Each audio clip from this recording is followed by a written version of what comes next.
才知道杨紫被淘汰的可怜，却不知道工资有多高。看了之后觉得好羡慕。我们整体意识到，媒体中有很多隐含的原则，这对女性工匠来说是完全不合理的，因为女性专家倾向于更多的脱节处理。的确，即便是杨紫这样的一线花儿，也没有办法摆脱在别人面前束手无策的命运。我们整体意识到，杨紫的出类拔萃，暂时还不是可以做到的。她之前也是童星，在媒体上也被视为小有名气。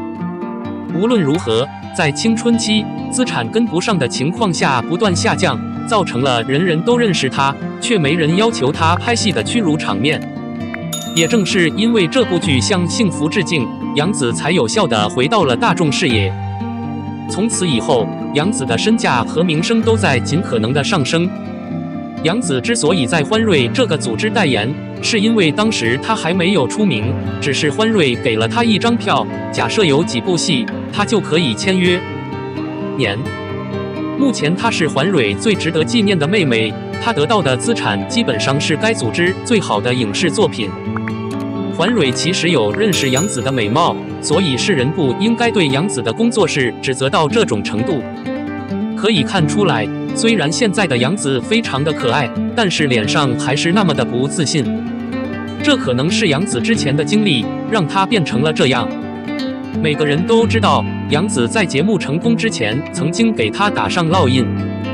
大约在那个时候，她和她的妈妈一起参加了聚会，杨紫也为这个节目做了很多尝试，细读内容、投入工作等等。终于，在节目开始之前，团队中的制作人找到了他们的妈妈和女儿，并表示需要资助的小女孩来承担这个角色，并建议他们赶紧离开。最终，下午12点，杨紫和妈妈按了装备，被从群里撤了。他们不能叫出租车出去转转。这件事对杨紫的影响很大，我们整体都意识到杨紫被侵犯了。可是，杨紫退团后，团队给了她多少钱，谁都不知道。据说当时该集团付给杨紫300万左右。你知道当时300万有多少吗？杨紫看到妈妈拿着300万，分外高兴，心情也不好说。那时候，杨紫就觉得艺人应该有自己的商业尊严，不然被人取代也异常简单。有商业价值，但另外看起来很棒。因此，杨紫目前正在努力成为拍摄界的一大奇迹。也许她害怕重蹈覆辙。关于杨紫被取代的工作，大家想想就知道了。大约在那个时候，她的《家有儿女》确实名扬四海，有几部电影连拍。之后，因为她在学校缺乏表演的机会和意志力，她与世界其他人分享，该节目被解散，并且该节目中的其他艺人都没有被取代。接替她成为小雪的艺人叫丹琳，基本上没人看她的小雪形态。坦白说，这碗饭杨紫命中注定。不管她从事哪一项工作，她最终都会经历一扇敞开的大门，这将使她变得有效。紧随其后的是另一个亲爱的，她真的很幸运。但是仅仅依靠运气，仍然不可能在这个行业并肩作战。最终，您可能会依靠自己的力量。你怎么看？02程毅在底线中的样子一下子激怒了欢瑞的高管，这样就可以扩展自己的演艺事业了。当前的热播底线必须通过许多人来追求。剧中程毅饰演的周以安可谓是粉丝无数，很多人都非常喜欢他。虽然目标市场喜欢他自己的企业，但是他变成现在对程毅的经营不再很满意了。事实上，程毅做梦也没想到，他在底线中的整体表现让他大获成功，却因此激怒了他的公司。程毅主演的《沉香如粉》改播出后，环瑞送给他的这部剧可谓是充满了生活的曝光。现在他的底线悬而未决，但他没有底线。宣传点的1/2。如今的程毅可以说是环瑞的大哥了。程毅当然是环瑞支持的对象。程毅的作品本质上是属于自己公司的服饰偶像剧。事实上，所有的人都已经看到了足够的诚意。国主演的装扮剧，这次的底线真的是让所有人耳目一新，我觉得还是很不错的。程毅如果不断出演单一形式的电视剧，必然会限制自己的演技，所以导演组在把底线的剧本给程毅的同时，程毅连考虑都没有考虑，直接就给了。公认，即便是底线剧，他也直接拒绝了自己主演的名剧，同样是化妆偶像剧的男主。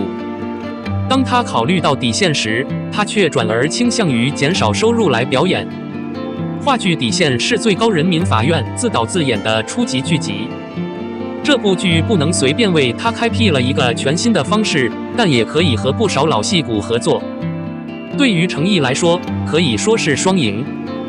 周以安在底线中通过程毅表演，让很多人眼前一亮。